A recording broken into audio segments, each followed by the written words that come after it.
Good morning. मैं मनीष कुमार आज आप लोगों को पॉलिटिकल साइंस पढ़ाऊंगा, ठीक है। और आपके आने वाले टीजीटी एग्ज़ाम के लिए काफ़ी महत्वपूर्ण रहेंगी ये क्लासेस। इन क्लासेस के साथ आप लोगों के लिए जो मैं रोज़ आपको पढ़ाऊंगा उसके नोट्स अपलोड कर दिए जाएंगे, इसी क्लास के नहीं बाकी सभी क्लासेस के भी। और वेबसाइट से आपने ये क्लासेस डेली अटेंड करनी है, साथ में नोट्स को भी स्टडी करना है, ताकि आपके आने वाले टीजीटी कमीशन के एग्ज़ाम में आप लोगों को किसी भी तरीके की कोई समस्या ना आए, ठीक है। और दूसरा, आपको जो भी इंपॉर्टेंट चीज़ें लगती हैं, जो क्वेश्चन लगते हैं, वो आपने साथ में राइट डाउन भी करने हैं, ठीक है। अब चलिए जल्दी से शुरू करते हैं क्लास को, ठीक है। तो आज देखिए, मैंने आपको बताया कि आज हम लोग करेंगे संविधान के बारे में, ठीक है। तो देखिए संविधान, ठीक है, आप सबको पता है कि भारत का जो संविधान है अन्य देशों के संविधान से सबसे बड़ा है, ठीक है। अन्य देशों के संविधान से सबसे बड़ा क्या है? सबसे बड़ा है ये, ठीक है।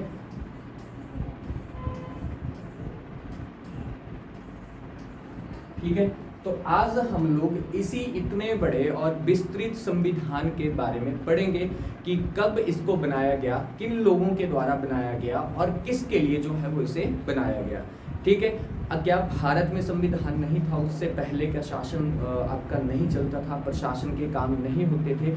तो ये सारी चीज़ें जो है वो हम लोग इसी क्लास में हम लोग आज पढ़ेंगे, ठीक है। तो देखिए, सबसे पहले आपका संविधान जो है एक कैसा शब्द है? पाश्चात्य शब्द है, ठीक है। पाश्चात्य शब्द है ये। तो सबसे पहले जो आपका संविधान को लिखा गया, यानी कि संविधान लिखने की प्रथा जो है वो किस देश ने शुरू करी? वो करी आपकी यूनाइटेड स्टेट्स ऑफ अमेरिका ने। सबसे पहले इन्होंने लिख दिया, ठीक है। अब अगला जो हमारा बनता है कि भारत में संविधान की नींव कब पड़ी, कैसे जो है वो भारत में संविधान बनना शुरू हुआ, ठीक है। तो चलिए इसको देखते हैं। सबसे पहले देखिए कि हम लोग जो हैं वो संविधान को समझते हैं, देखते हैं कि है क्या संविधान, इसमें क्या सारी चीजें जो हैं वो लिखी गई हैं, किन के बारे में यहाँ पर बताया गया है। तो देखिए, सबसे पहले संविधान को हम लोग क्या बोलते हैं? एक वैधानिक दस्तावेज बोलते हैं, यानी कि एक लीगल जो आपका दस्तावेज है, इसको हम लोग कहेंगे लीगल डॉक्यूमेंट इसको कहते हैं, ठीक है। इसमें क्या चीज लिखी गई है? किसी भी देश को और उसके प्रशासन को चलाने के मूलभूत नियम और रूल एंड रेगुलेशन जो है वो इसमें लिखे गए हैं, ठीक है। अब देखिए कि यहाँ पर क्या है? उन मूलभूत सिद्धांतों का वर्णन किया गया है जो उस देश को चलाने के लिए जो है वो काफी महत्वपूर्ण है, यानी कि उस देश के राज्य के शासन का जो है वो संचालन किया जाता है, वो इसमें बताया गया है। दूसरा क्या है कि किसी भी देश के संविधान से शासन के मूलभूत आदर्शों और संकेतों, ठीक है, संकेत जो है वो मिलते हैं। साथ में एक ये भी यहाँ पर क्लैरिफिकेशन होती है कि उस देश की सरकार कैसी है, उस देश की सरकार के विभिन्न अंग जो है वो किस तरीके से जो है वो काम करते हैं, ठीक है। अब ये आपको पता होना चाहिए कि विभिन्न जो आपकी सरकारें रहेंगी उस राज्य की, यहाँ पर देखिए एक शब्द मैं आपको बता देता हूँ। जो राज्य है वो आपका किसको डिफाइन करता है, ठीक है? राज्य करेगा आपका देश के लिए, ठीक है। तो यहाँ पर इस शब्द का उपयोग जो है वो किसके लिए किया गया है? देश के लिए किया गया है, ठीक है। अब इसके बाद जो अगला है कि सरकार के विभिन्न अंग और कार्य कैसे करेंगे, ठीक है। और बीच में किस प्रकार से अंतर संबंध रहेंगे, यहाँ पर बोला गया अंतर संबंधों की बात की गई। अब अंतर संबंध जो है वो आपके किसके बीच में बोले जाएंगे? तो देखिए यहाँ पर आपका केंद्र व राज्य, ठीक है। दूसरा आपका क्या आ गया? प्रशासन और नागरिक, ठीक है। इनके बीच में ये किस चीज के लिए काम करता है? रिलेशंस बनाने के लिए जो है वो ये काम करता है, ठीक है। इसके बाद जो नेक्स्ट आपका रहेगा, जो एक सबसे बड़ा हमारे लिए इंपॉर्टेंट रहता है कि संविधान सरकार के साथ जनता के संबंधों का निर्धारण करता है। अब देखिए, हमारे और जो सरकार के बीच में रिलेशंस रहते हैं उनको मेंटेन करने के लिए कौन काम करेगा? संविधान, क्योंकि इसमें बताया गया है कि कैसे हमें कार्य करना है, कैसे लोगों के साथ जो है उनके वेलफेयर के लिए काम करने हैं, ठीक है। और इसके द्वारा राजनीतिक व्यवस्था का बुनियादी ढांचा भी, ठीक है, आपका निर्धारित होता है, जिसके द्वारा जो आपका ये शासित है वो किसके द्वारा, जनता के द्वारा शासित है। अब देखिए आपसे एक क्वेश्चन पूछा जाता है कि भारतीय संविधान की शक्ति का स्रोत क्या है, ठीक है, तो इसका आंसर हम लोग क्या करते हैं, भारतीय लोग करते हैं, ठीक है, या फिर हम लोग भारतीय नागरिक। अब देखिए यहाँ पर भारत में पूरे भारत के जो लोग हैं, जो जनता है, उसके लिए हम लोग नागरिक शब्द यूज करेंगे, ठीक है, तो ये भी आपने ध्यान रखना है साथ के साथ में, ठीक है। इसके बाद जो नेक्स्ट है कि किसी भी देश मतलब किसी राष्ट्र के संविधान में निहित दर्शन से निर्धारित करता है कि वहाँ का किस प्रकार की सरकार है, ठीक है, किस प्रकार उसका शासन कैसा है, वो चीजें पता चलती हैं। फॉर एग्जाम्पल अगर मान लिया जाए आप लोग किसी बाहरी देश में चले जाते हैं, ठीक है, बाहरी देश यानी कि मान लो आप लोग यूएसए में चले गए या किसी भी दूसरे देश में चले गए। अब वहाँ पर जाने से पहले क्या करेंगे, उस देश के क्या पढ़ेंगे, कानून पढ़ेंगे, ठीक है। यहाँ से आप लोगों को क्या चीज़ पता चलती है, उस देश के रूल एंड रेगुलेशंस पता चलते हैं कि हमें जो है इन कानूनों के अनुरूप वहाँ पर रहना है। ये सारी चीज़ें आपको यही संविधान से जो है वो पता चल जाती हैं, ठीक है। अगला जो आपका रहता है इसमें कि देखो संविधान देश की आधारभूत विधि यानी कि इसको फंडामेंटल लॉ के रूप में भी हम लोग जानते हैं, या इसको किसी भी देश का क्या बोलते हैं, आधारभूत विधि भी इसे कहा जाता है, ठीक है, ये ध्यान रखना है। अब देखो संविधान से बनाया किन लोगों के लिए गया है, हम लोगों के लिए, है ना। फॉर एग्जाम्पल देखिए अब यहाँ पर किसकी विश्वास और उनकी आकांक्षाओं को जो है वो आपका प्रतिबिंबित करता है। अब संविधान से किसकी आकांक्षाएं इच्छाएं झलकती हैं, नागरिकों की, हम लोगों की। बनाया किसके लिए गया है, हमारे लिए, ठीक है। और ऐसा नहीं कि हमारे अनुरूप नहीं बना है, हमारे बिल्कुल अनुरूप इसको बनाया गया है, ठीक है। हम लोगों के लिए ही आपका जो संविधान है इसे बनाया गया है, ठीक है। इसके बाद संविधान क्या है, संबंधित देश के नागरिकों के लिए कुछ अधिकार भी सुनिश्चित करता है, ठीक है। अब देखिए आपके भारत जैसे बड़े देश में हम लोगों के लिए क्या है, आपके फंडामेंटल राइट्स दिए गए हैं, ठीक है, जिनको हम लोग मौलिक अधिकार जो है वो कहते हैं, वो हमारे लिए आपके क्या किए गए, निर्धारित किए गए। इसके अलावा आपके क्या है, आर्टिकल 51, ठीक है, जो आपका रहता है उसमें किस चीज के बारे में बताई गई है, 51 का, वहां पर आपके फंडामेंटल ड्यूटीज बताई गई हैं कि आपके जो मौलिक कर्तव्य हैं कुछ वो भी निर्धारित किए गए हैं, जिनको आप लोगों को स्वयं अपने आप से जो है वो फॉलो करना है, ठीक है। ये सारी चीजें जो हैं वो इसमें बताई गई हैं। अब इसके बाद जो है भारतीय संविधान का अगर विकास की बात की जाए, ठीक है, उसको देखते हैं। तो देखिए सबसे पहले हम लोग क्या जानेंगे कि भारतीय संविधान का विकास कैसे हुआ। भारतीय संविधान का विकास, ठीक है, तो ये सारी चीजें हम लोग इसमें पढ़ेंगे। अब देखिए ब्रिटिशर आया, आप लोग सबको पता है कि ब्रिटिशर आए, उसके बाद आपके रूल एंड रेगुलेशंस जो थे वो अस्तित्व में आए। अब हम लोग अगर इससे पहले चले जाएं तो देखिए आपका इंडस वैली सिविलाइजेशन की अगर बात की जाए, यहाँ पर भी कुछ रूल एंड रेगुलेशंस जो थे वो निर्धारित किए गए थे। फॉर एग्जाम्पल यहाँ पर क्या करते थे, व्यापार करते थे सिंधुवासी, है ना, आप सबने पढ़ा होगा हिस्ट्री में। तो व्यापार करते थे, पर व्यापार के लिए भी कुछ नियम जो थे वो उन लोगों के द्वारा बनाए गए थे, ठीक है। अब इसमें व्यापार वो कैसे करते थे, उसके लिए हम लोग बोलते हैं वस्तु विनिमय, ठीक है। तो ये भी एक क्या था, तरीका था व्यापार करने के लिए, एक कानून था उनका बनाया हुआ, ठीक है, कि इस तरीके से करेंगे।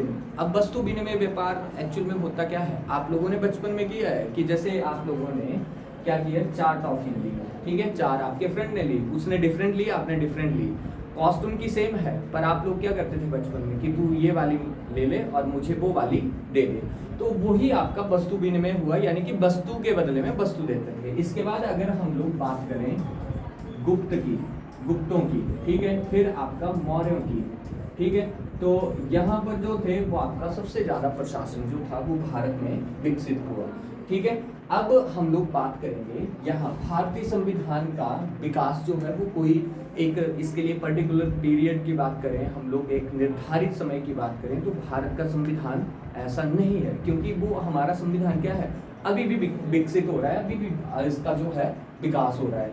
ठीक है, मतलब क्या है, क्रमिक विकास का परिणाम इसे कहा जाता है। लेकिन देखिए कि भारत का जो है वो ब्रिटिश शासन के दौरान जो है वो धीमी गति से जो था वो विकास धीरे धीरे हुआ। अब आप लोग पढ़ेंगे, जैसे आपकी ईस्ट इंडिया कंपनी आएगी तो वो आपकी क्या थी, छोटे छोटे लॉज जो थी वो लाती रहती थी भारत में। ठीक है, ये सारी चीजें जो है वो हम लोग इसमें देखेंगे। अब देखिए कि भारत के संवैधानिक विकास को जो है वो हम लोग दो हिस्सों में डिवाइड करते हैं। अब दो हिस्सों में कैसे डिवाइड करेंगे, तो सबसे पहले देखिए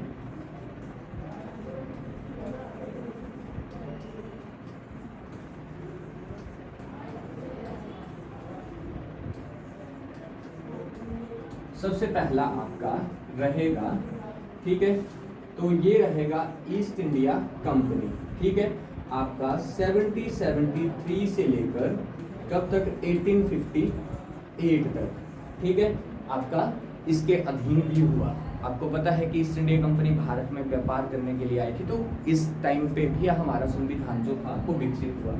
दूसरा आपका फेज रहता है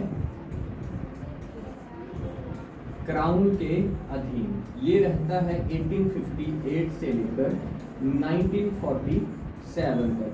ठीक है, तो 1947 तक जो है वो हमारा ये वाला सेकंड फेज इसमें रहेगा। तो इसी चीज के बारे में करेंगे, यानी कि यहाँ पर क्या था कि जब भारत में ईस्ट इंडिया कंपनी क्या कर रही थी, शासन कर रही थी, तो एक उस समय का है। एक दूसरा आपका जब ईस्ट इंडिया कंपनी से ओवरटेक कर लिया क्राउन ने, यानी कि ब्रिटेन के अधीन जो था वो डायरेक्टली आपका शासन जो था वो चला गया। ठीक है, ये सारी चीजें जो हैं वो इसी में हम लोग करेंगे। ठीक है, अब इसके बाद आपका जो प्रशासन था वो धीरे धीरे डेवलप हुआ। कुछ आपका ईस्ट इंडिया कंपनी के तहत भी विकसित हुआ, कुछ आपका किसके अधीन, क्राउन के अधीन भी हुआ। ऐसा भी है, आज भी हम लोग संविधान में अनुच्छेद 368 के तहत क्या कर रहे हैं, बदलाव कर रहे हैं, कमियां उनको इम्प्रूव कर रहे हैं। तो वो सारी चीजें जो है वो संविधान में ही आती हैं, क्योंकि वो विकसित हो रहा है हमारा संविधान। ठीक है, अब देखिए दो फेज मैंने आपको बता दिए कि ईस्ट इंडियन कंपनी के शासन के अंतर्गत संविधान का विकास, आपको टाइम भी बता दिया। दूसरा ब्रिटेन की सरकार यानी कि क्राउन के अधीन संविधान का विकास। अब देखिए कि सबसे पहली चीज आपकी क्या आएगी कि आपका ब्रिटेन, जब ईस्ट इंडिया कंपनी आई थी, ठीक है, ईस्ट इंडिया कंपनी किसके शासनकाल में आई थी, जनरली आप लोग बोलते हैं जहांगीर के समय में आई थी। अब ईस्ट इंडिया कंपनी का मेनली पर्पस क्या रहा, ईस्ट इंडिया कंपनी का मेनली पर्पस जो था वो भारत में व्यापार करने के लिए जो थी वो आई थी। ठीक है, तो व्यापार करने के लिए आई, सबसे पहले जहांगीर के दरबार में आई और इन्होंने व्यापार करने की जो थी वो भारत में क्या करी, यहाँ पर इन्होंने आज्ञा ले ली। फिर धीरे धीरे जो थे वो ये पूरे भारत में फैलते गए, है ना। अब व्यापार के लिए अट्रैक्ट हुई थी क्योंकि आपका इंडस्ट्रियल रेवोल्यूशन जो औद्योगिक क्रांति थी उसके भी परिणाम थे। ठीक है, कि भारत जैसे देश थे या अन्य कुछ देश रहे, यूरोपवासी जो थे वो अपने व्यापार के लिए नए बाजार जो थे वो भी तलाश कर रहे थे। तो इस साइड जो था वो भारत में, साउथ एशिया जो रीजन है उसमें ब्रिटिशर आए, फिर इन्होंने यहाँ पर हमारे भारत में कुछ राजा रहे हैं, ठीक है, तो उनसे परमिशन ली। लेकिन इसके पीछे एक और चीज थी कि ब्रिटिशर ने भारत के ऊपर शासन क्यों किया, क्योंकि भारत में क्या था कि उत्तराधिकार के लिए जो था वो सारा संघर्ष जो था वो ये रहा था। फिर ब्रिटिशर यहाँ के राजा जो भी रहे, चाहे आपके मुगल थे चाहे कोई हमारे क्षेत्रीय राजा थे, ये क्या थे, अपने भोग विलासिता और मौज मस्ती का जीवन जो थे वो जी रहे थे, क्योंकि इनको लगा कि हमारा अपोनेंट कोई भी नहीं है। ठीक है, वहां से ये चीजें जो थी ब्रिटिशर ने धीरे धीरे प्रशासन को जो था वो ओवरटेक करना शुरू कर दिया। आपके हमारे इतिहास में दो एक महत्वपूर्ण लड़ाइयाँ आती हैं, एक बैटल ऑफ प्लासी, ठीक है, एक बैटल ऑफ बक्सर की। तो ये दो लड़ाइयाँ थी जहाँ से ब्रिटिशर के भारत में रूल करने के लिए जो थे वो रास्ते क्लियर हो गए थे। ठीक है, अब यहाँ दूसरी चीज आपको एक और बता दूं कि ब्रिटिशर ने, देखिए, महारानी एलिजाबेथ प्रथम से क्या किया, एक चार्टर लिया। अब ये चार्टर क्या होते हैं, ठीक है, इसमें एक टाइप का आपका आदेश पत्र या एक आप लोग इसे सर्टिफिकेट बोल सकते हैं। ठीक है, सर्टिफिकेट उन्होंने वहां से लिया और भारत में आगे शासन करने। अब इसमें क्या लिखे होते थे, नियम लिखे होते थे कि आप लोगों ने इन नियमों के दायरे में रहकर जो है वो क्या करना है, शासन करना है। ठीक है। और व्यापार करने के विस्तृत अधिकार जो थे वो आपके इन चार्टर्स में जो थे वो दिए गए, ठीक है।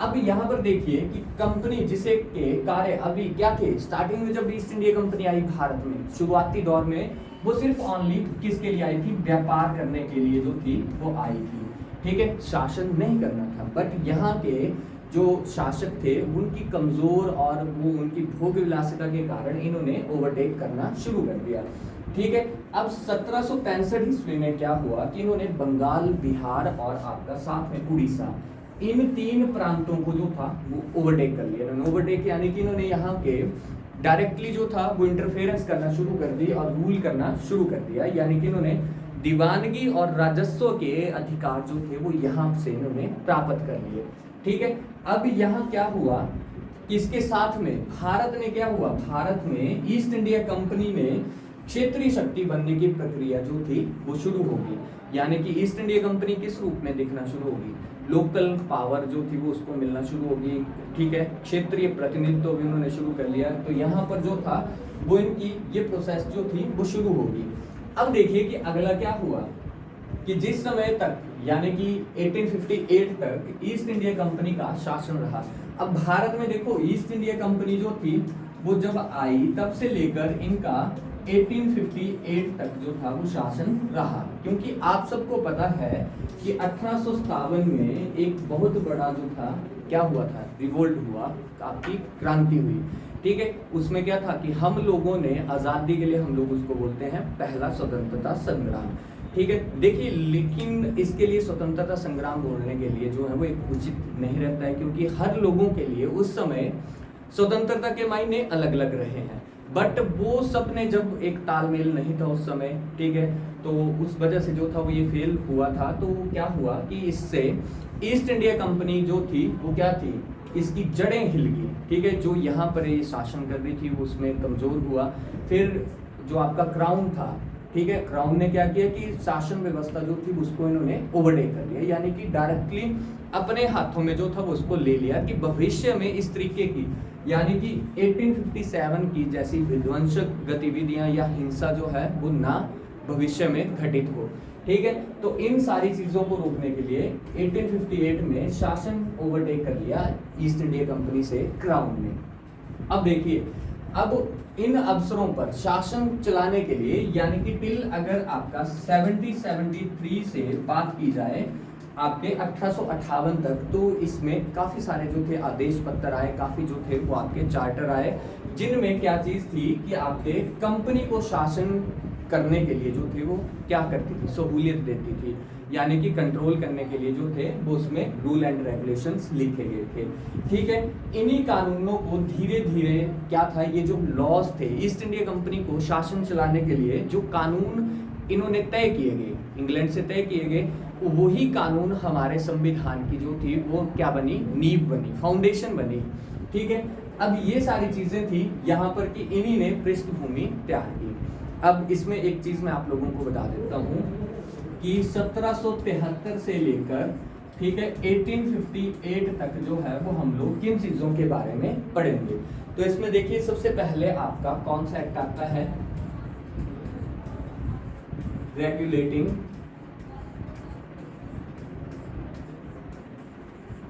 एक्ट, ये आया आपका 1773 में, इसे भारत में लाया गया, ठीक है। एक ये वाला एक्ट आ गया। इसके बाद है अगला दूसरे नंबर का आता है ईस्ट इंडिया एक्ट, ठीक है। एक ये भी आपका इसी में आता है, तो ये आया था 1784 में, ठीक है, 1784 में।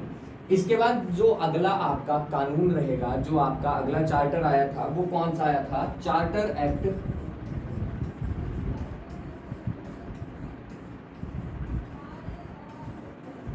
ये कब आया होगा। अब देखिए यहाँ पर आपने ध्यान रखना है ईस्ट इंडिया कंपनी जो थी वो कितने वर्षों के लिए लेती थी इनको, एक चार्टर जो था वो इनको आता था 20 ईयर्स के लिए व्यापार करने के जो थे वो राइट्स मिलते थे, ठीक है। यानी कि 73 में 20 वर्षों के लिए जो थे वो व्यापार करने की इनको क्या थी, परमिशन थी भारत में कि आपने 20 वर्षों तक जो है वो इसमें क्या करना है, शासन करना है, व्यापार करना है। तो अगला चार्टर एक्ट आया था आपका 1793 में जो था वो उसको लाया गया, ठीक है। यानी कि इन दोनों के बीच में कितने गैप है आपका 20 ईयर्स का जो है वो गैप आएगा, ठीक है। आपने ध्यान रखना है इस चीज को। इसके बाद अगला आपका आया सेम नंबर 4 पे चार्टर एक्ट कितने में आएगा, 1793 में एक्ट आया था, तो ये आप लोगों ने बताना भी है साथ में।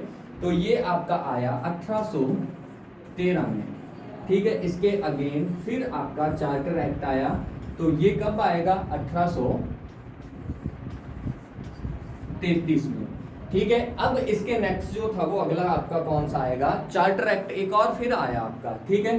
तो वो भी आपका अगले 20 सालों के बाद जो था वो लाया जाना था, तो ये आपका आया 1853 में, ठीक है। और ये चार्टर सीरीज का क्या था, लास्ट एक्ट जो है वो हम लोग इसको बोल सकते हैं, ठीक है। चार्टर श्रृंखला का अंतिम अधिनियम एक्ट जो था वो इसे हम लोग कहेंगे।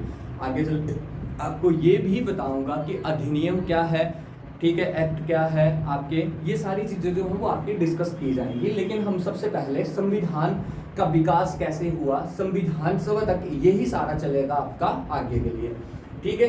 तो ये आपके चार्टर एक्ट थे जो इस टाइम पे आए थे, इन्हीं के बारे में हम लोगों ने इस क्लास में आज करना है।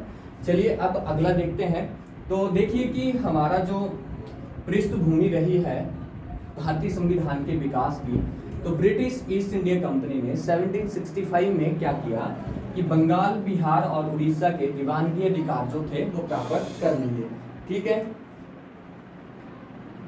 ये सारी चीजें जो हैं वो हम लोग इसमें करेंगे। अब देखिए आगे क्या चीजें जो थी वो घटित हुई, ठीक है। थोड़ा सा माइक की बैटरी डाउन हुई थी तो उसको चेंज किया। अब यहाँ पर देखिए मैंने आपको सबसे पहले बताया कि इन्होंने बिहार और उड़ीसा के दीवानगी अधिकार जो थे वो प्राप्त कर लिए और संविधान के विकास की प्रक्रिया जो थी वो आरंभ हो गई, ठीक है।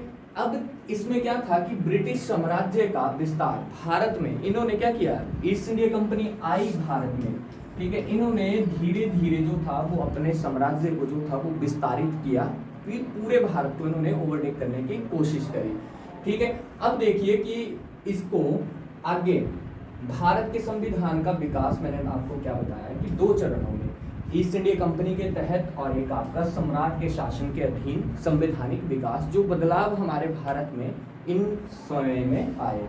तो सबसे पहले मैंने आपको बताया 1773 का रेगुलेटिंग एक्ट, ये सबसे पहले लाया गया।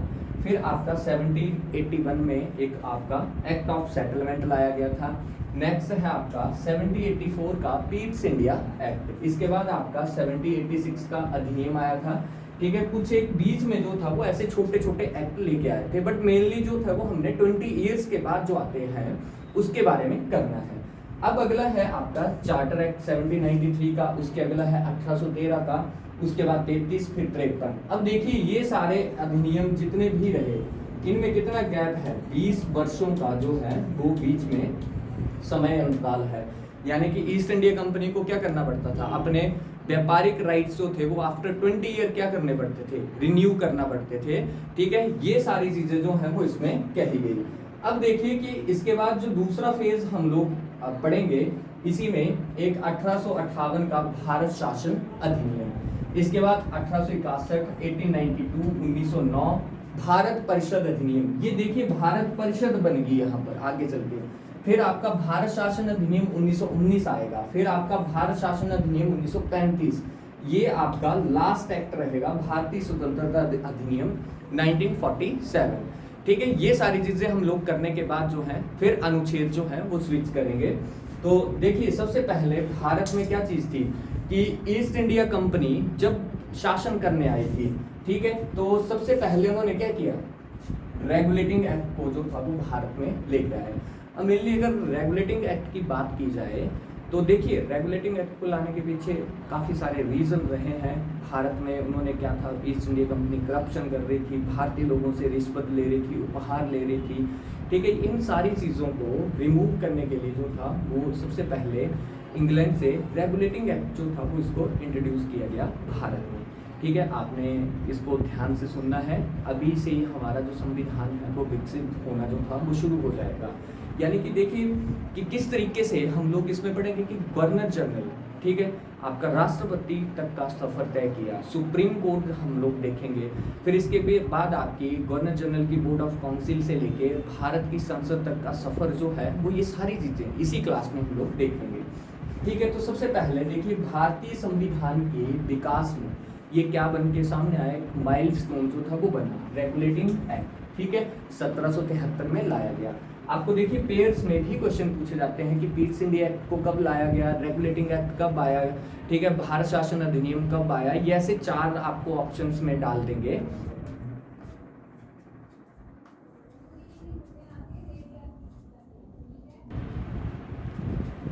चलिए थोड़ा सा लाइट का कट था, उस वजह से डिस्कनेक्ट हो गई थी क्लास बीच में 1 सेकंड के लिए। अब देखिए रेगुलेटिंग एक्ट के बारे में हम लोग कर रहे थे, तो इसमें आपको पता है कि माइलस्टोन बनकर ये आप लोगों के सामने में आया, ठीक है। देखो इससे यहाँ से जो था वो भारत में संविधान का विकास होना जो था वो शुरू हो गया, धीरे धीरे ही सही, लेकिन विकसित होना जो था वो यहाँ से शुरू हो गया। अब यहाँ हमने और क्या चीज़ करी कि उद्देश्य क्या था इसका, कंपनी में व्यापक कुप्रशासन और भ्रष्टाचार को रोकना जो था वो रेगुलेटिंग एक्ट का मेनली कार्य रहा है, ठीक है। ये सारी चीजें जो थी वो यहाँ पर मिली, लेकिन वहाँ इंग्लैंड के इस एक्ट के समय जब भारत में रिप्रेजेंट किया गया तो इंग्लैंड के पीएम कौन थे, लॉर्ड नॉर्थ थे, ठीक है। आपने राइट डाउन करना है इसको।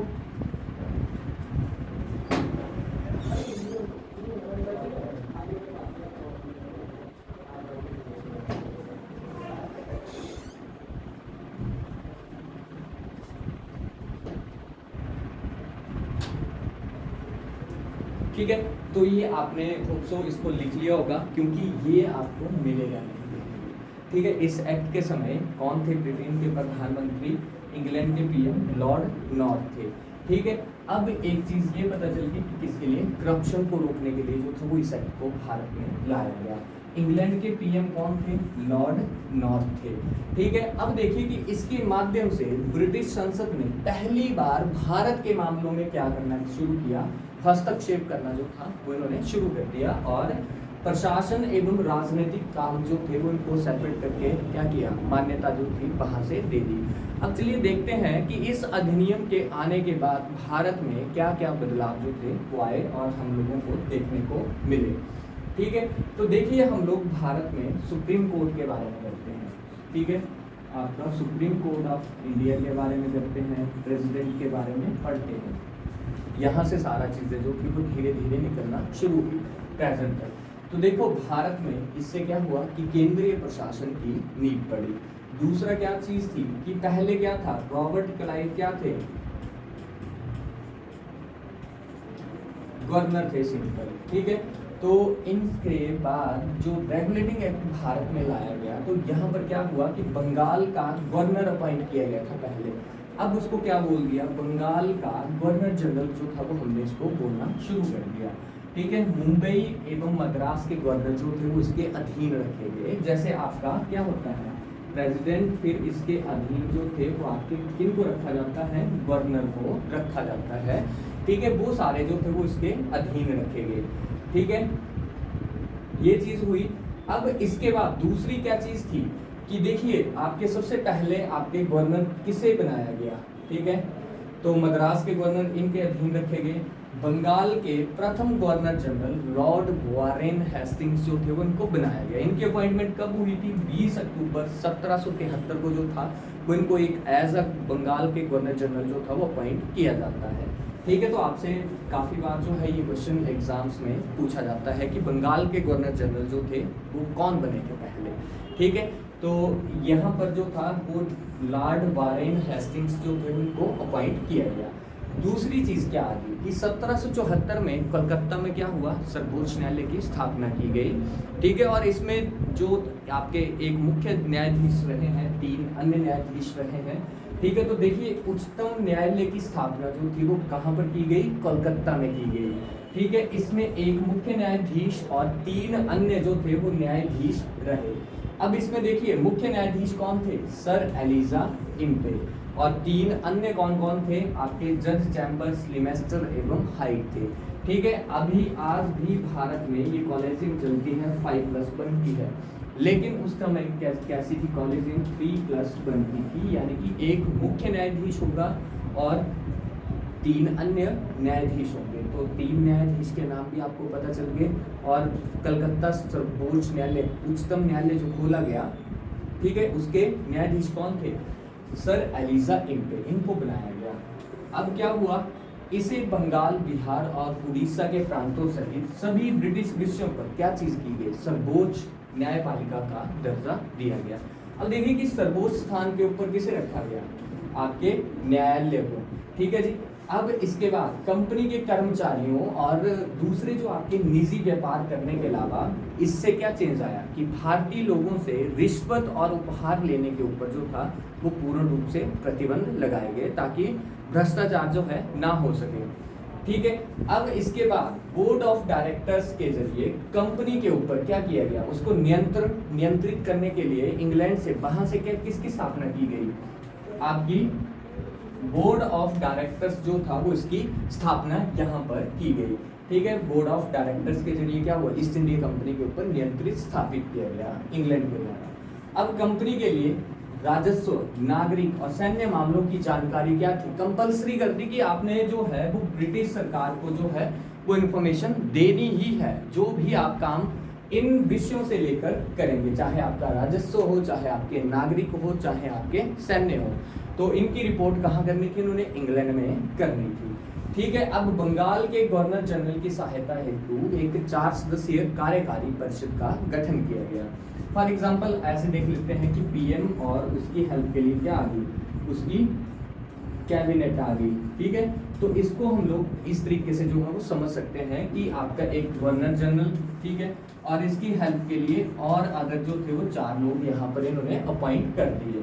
ठीक है, तो बंगाल के गवर्नर जनरल की सहायता हेतु 4 सदस्यीय कार्यकारी परिषद का गठन किया गया, और इसमें 4 सदस्य कौन कौन थे, जॉन क्लैपरिंग, ठीक है, जॉर्ज मोनेसन, रिचर्ड बारवेल और फिलिप फ्रांसिस जो थे वो ये 4 सदस्य पहली बार इस काउंसिल में जो थे वो अपॉइंट किए गए। ठीक है, अब परिषद में गवर्नर जनरल को नियम अध्यादेश बनाने का भी अधिकार है।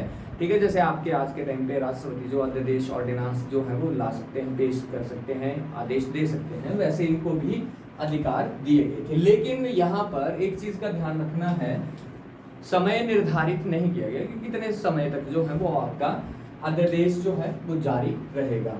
ठीक है, अब इसके नेक्स्ट जो अगला हम लोग करेंगे एक्ट ऑफ सेटलमेंट 1780 बनने वाला। ठीक है, तो देखिए रेगुलेटिंग एक्ट की कमियों को दूर करने के लिए इसे भारत में लाया गया। अब यहाँ आपने ध्यान रखना है कि जैसे आपका 1773 का रेगुलेटिंग एक्ट जो है वो इसे लेकर आए। ठीक है, तो यहाँ आपके अगले एक्ट किसके लिए लेकर आए, एक तो 20 वर्षों का नवीनीकरण। ठीक है, दूसरा रीजन क्या था कि पिछले में कोई ना कोई क्या थी, कमी थी। ठीक है, तो उन चीजों को दूर करने के लिए जो था वो इस अधिनियम को जो थे वो ये नेक्स्ट एक्ट जो थे वो ला रहे थे। ठीक है, तो यही चीज आपने ध्यान रखनी है, और वही आपके एक्ट ऑफ सेटलमेंट 1781 का जब भारत में लाया गया। ठीक है, तो इसके पीछे मेन पर्पस क्या था, रेगुलेटिंग एक्ट की कमियों को दूर करने हेतु 5 जुलाई 1781 को जो था वो इसे पारित किया जाता है इंग्लैंड में। ठीक है, अब लाने का मुख्य उद्देश्य क्या रहा, सुप्रीम कोर्ट और गवर्नर जनरल जो थे पहले क्या थे, एक ही जगह थे। अब यहाँ पर आपको इनको क्या किया कि पावर्स का बैलेंस करने के लिए जो था वो इस एक्ट को लेके आए और दोनों को अलग अलग कर दिया, एक दूसरे से फ्री कर दिया, ना तो उसकी जवाबदेही उसके लिए ना उसकी उसके लिए। ठीक है, तो यहाँ पर क्या हो गया, आपका सुप्रीम कोर्ट को अलग कर दिया, गवर्नर जनरल इनको अलग कर दिया, यानी कि दोनों को जो था वो पार्टीशन यहाँ पर करना इन्होंने शुरू कर दिया। अब इस एक्ट को दूसरा अन्य किस नाम से भी जानते हैं, डिक्लेरेटिव एक्ट या अमेंडिंग एक्ट ऑफ 1781 के नाम से भी हम लोग इसे जानते हैं। इसके आने से भारत में क्या क्या चेंजेस आए, देखिए यहाँ पर क्या हुआ, कलकत्ता की सरकार बंगाल के साथ बिहार उड़ीसा हेतु भी क्या कर सकती थी, कानून बना सकती थी। यानी कि देखिए जैसे पूरे भारत के लिए नियम कहाँ से बनते हैं, आपके दिल्ली में जो है संसद भवन में बनाए जाते हैं, ठीक है। इस चीज का जो है वो आप लोगों ने ध्यान रखना है। तो यहाँ पर कलकत्ता, जैसे हमारे लिए दिल्ली जो है, दिल्ली में कानून जो है वो बनते हैं, वैसे ही उस समय कलकत्ता में बनते थे। दूसरा क्या था कि सुप्रीम कोर्ट की शक्तियों में कमी की गई, क्योंकि यहाँ पर जो था गवर्नर जनरल को क्या कर दिया गया, उससे अलग कर दिया गया। कमी हुई तो कंपनी के सेवक, गवर्नर जनरल और काउंसिल अपने कार्य के दौरान जो भी कार्यवाही की जाएगी वो एक दूसरे के क्या हुए, फ्री कर दिया उनको। यानी कि आपका गवर्नर जनरल की रिस्पॉन्सिबिलिटी अब सुप्रीम कोर्ट से इसका कोई भी लेना देना नहीं रहा, ये चीज यहाँ पर कर दी गई। इसके बाद राजस्व वसूली संबंधी सभी मामले कोर्ट के क्षेत्राधिकार में इनको नहीं रखा गया, ठीक है। ये चीज आपने ध्यान रखनी है, इसको भी आपने याद रखना है, ठीक है, ठीक है। ये सारी चीजें जो थी वो यहाँ पर की गई। अब दूसरी यहाँ पर क्या हुई कि अदालत का यानी कि सर्वोच्च न्यायालय का जो था वो क्षेत्राधिकार केवल कलकत्ता तक सीमित हो गया, यानी कि कोलकाता का रीजन जो था वो सारा किसके अंदर रखा गया, इसके अधीन रखा गया। दूसरा क्या चीज थी कि ये अधिनियम जो रहा आपका, ठीक है, भारत के क्षेत्र को परिभाषित करके कार्यपालिका और न्यायपालिका को अलग करने का जो था वो पहला प्रयास रहा। यहाँ पर दोनों को क्या हुआ, आपकी जुडिशरी न्याय व्यवस्था और दूसरा आपका कार्यपालिका, इनको सेपरेट करने के लिए जो था फर्स्ट टाइम ट्राई किया गया, ठीक है। दोनों को अलग अलग यहाँ पर कर दिया गया। इसके जो नेक्स्ट अगला आपका अधिनियम आता है वो कौन सा आएगा, पिट्स इंडिया एक्ट आएगा 1784, ठीक है।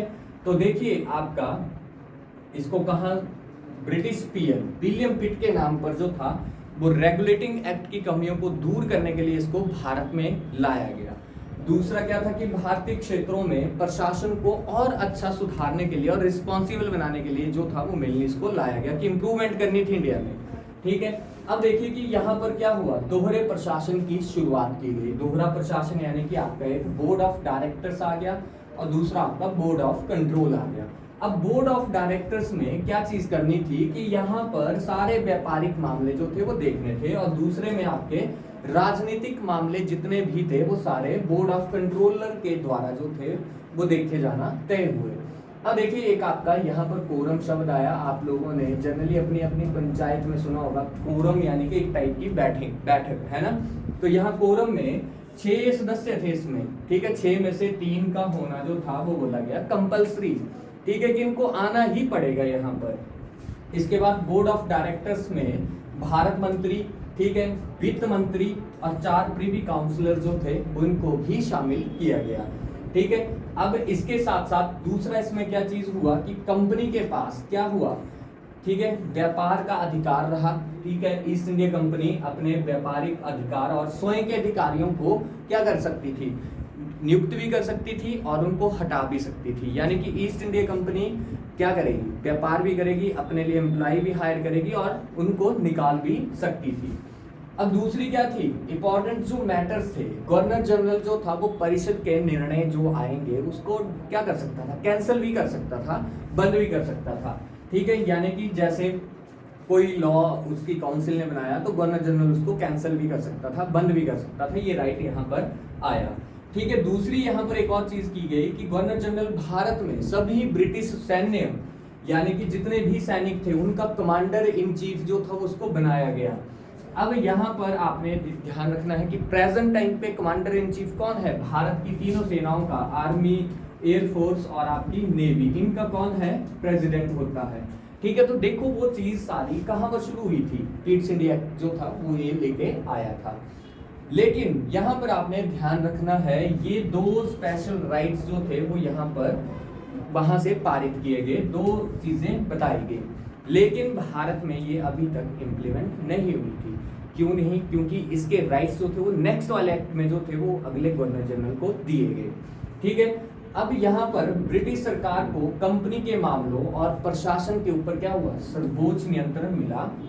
हालांकि ब्रिटेन का क्या था कि यहाँ पर प्रशासन के ऊपर तो कंट्रोल कर सकते थे, लेकिन ट्रेड के ऊपर राइट किसका रहा, ईस्ट इंडिया कंपनी का रहा। ठीक है, वहां पर इन्होंने, जो ब्रिटेन की गवर्नमेंट थी, इंग्लैंड की सरकार थी, उन्होंने यहाँ पर किसी भी तरीके का इंटरफेरेंस नहीं करी। ठीक है, इसके बाद था कि पहली बार था कि जब कंपनी की संपत्ति के ऊपर ब्रिटिश अधिकार जो था वो यहाँ पर दिया गया। ठीक है, अब जो ब्रिटेन की गवर्नमेंट थी उसने जो ईस्ट इंडिया कंपनी की संपत्ति थी, ठीक है, उसके ऊपर जो था वो इनको राइट मिल गए। अब इसके बाद पीट्स एक्ट को लागू करने हेतु लॉर्ड कॉर्नवालिस को जो था वो भारत में नियुक्त किया गया। ठीक है, तो अगले जो आएंगे गवर्नर आएंगे वो आएंगे लॉर्ड कॉर्नवालिस, जिनको भारत में काफी अच्छे एडमिनिस्ट्रेटिव रिफॉर्म्स के लिए जो है वो जाना जाता है। ठीक है, अब देखिए कि एक्ट ने कंपनी के व्यापारिक और राजनीतिक काम जो थे प्रॉपरली एक दूसरे से अलग अलग कर दिए। ठीक है, यहाँ पर देखिए कि व्यापारिक और राजनीतिक काम जो थे वो दोनों से अलग कर दिए गए। अब नेक्स्ट जो अगले एक्ट आएंगे तो देखिए 1793 का एक्ट आएगा, लेकिन उससे पहले हम लोगों ने करना है आपका जो 1786 का अधिनियम मैंने बताया कि जो एक आपके 20 सालों के गैप के अंदर जो एक्ट लेके आए वो भी हमने साथ में देखने हैं। तो इस अधिनियम ने कॉर्नवालिस को गवर्नर जनरल और कमांडर इन चीफ के तौर पर काम करने की अनुमति दी। ठीक है, दूसरा क्या था कि कॉर्नवालिस को भूमि सुधार, न्यायपालिका और आपके प्रशासनिक सुधारों की स्थापना करने के लिए जो है वो इनको भारत में हम लोग जानते हैं। ठीक है, क्योंकि इन्होंने तीनों सेनाओं को जो था वो एक गठित करके जो था वो उसकी एक अच्छी सेना जो थी वो बनाई। दूसरा था गवर्नर जनरल को विशेष परिस्थितियों में परिषद के निर्णय को रद्द करके अपने खुद के निर्णय को इम्प्लीमेंट करने के राइट्स यहाँ पर दिए गए। ठीक है, ये चीज आपने ध्यान रखनी है। पिछले वाले में क्या था कि वहां पर बोला गया कि आप जो है वो अपने काउंसिल के डिसीजन को कैंसिल करके जो है वो इम्प्लीमेंट कर सकते हैं, लेकिन प्रॉपरली कहाँ मिले, 1786 के अधिनियम में जो था वो यहाँ पर दिए गए। ठीक है, आज की क्लास के लिए हम लास्ट एक्ट करेंगे 1793 का एक्ट जो है चार्टर एक्ट, इसके बारे में। तो देखिए 1793 में कंपनी के वाणिज्यिक विशेषाधिकारों को अगले 20 वर्षों तक जो था वो क्या कर दिया गया, एक्सटेंड किया गया, रिन्यू कर दिया गया। सभी सदस्यों और कर्मचारियों को भुगतान यानी कि सैलरी कहां से दी जाना तय हुई, भारतीय राजस्व से तय किया। और ये व्यवस्था कब तक कंटिन्यू रही, 1919 तक। ये क्वेश्चन आपका एग्जाम में पूछा जाता है कि किस अधिनियम के तहत जो था भारतीय राजस्व से कर्मचारियों को वेतन देना प्रारंभ किया, तो 1793। इस एक्ट के तहत क्या हुआ, बंगाल के गवर्नर जनरल कॉर्नवालिस द्वारा काउंसिल के निर्णय पर अधिशासी शक्ति के प्रावधान को क्या किया गया कि गवर्नर जनरलों के साथ साथ प्रेसिडेंसी तक एक्सटेंड किया गया। इसका मतलब क्या हुआ कि देखिए जो गवर्नर जनरल की जो परिषद थी, ठीक है, जो गवर्नर जनरल था और जो उसकी काउंसिल थी, ठीक है, गवर्नर जनरल की काउंसिल यानी कि मद्रास बिहार जो भी थी, ठीक है, यहाँ पर जो पावर थी कि वो अपनी काउंसिल के डिसीजन को क्या कर सकता था, कैंसिल कर सकता था और अपने को इम्प्लीमेंट कर सकता था। सेम राइट इनको भी मिल गया, इन अगले इसके नीचे वाले जो लोग थे इनको भी यहाँ पर ये वाला राइट जो था यहाँ पर दे दिया गया। ठीक है, बंगाल के गवर्नर जनरल को बॉम्बे और मद्रास की सरकारों पर नियंत्रणकारी शक्ति जो थी वो दे दी गई। और कमांडर इन चीफ क्या था, गवर्नर जनरल की काउंसिल का अब सदस्य नहीं रहा, अब उसको क्या कर दिया गया, बिल्कुल ही अलग कर दिया गया यहाँ पर। तो ये थे आज की क्लास के लिए, आपके लिए इतना ही। मिलते हैं नेक्स्ट क्लास में, ठीक है, अगले अधिनियम के साथ। तब तक के लिए जय हिंद, जय भारत, धन्यवाद।